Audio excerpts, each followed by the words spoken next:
ಇದೆಲ್ಲ ಏನು ನೋಡ್ತೀರಾ ಈರುಳ್ಳಿ ಎಲ್ಲ ನೋಡಂಗಿಲ್ಲ ಇದು. BPM ಅಲ್ಲ GMP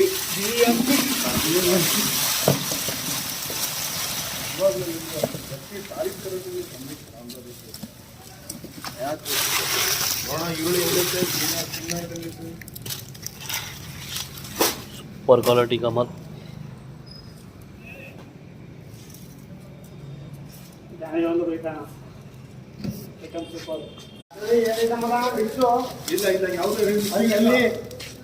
ಯಾವುದು ಮಿಕ್ಸಿಂಗ್ ಇಲ್ಲ. ಈ ಐಟಮ್ ನೋಡಿ ಹೆಂಗೈತೆ ಅಂತ.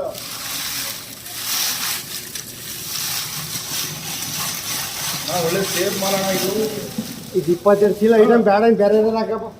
ಅದು ಮುಡಿ ಕೂಡ ಅವ್ರ ತಗೊಂಡು ಮಾಡ್ತಾರೆ. 22 ಚೀಲ ಐಟಮ್ ಬೇರೆ ಐಟಮ್ ಹಾಕಪ್ಪ.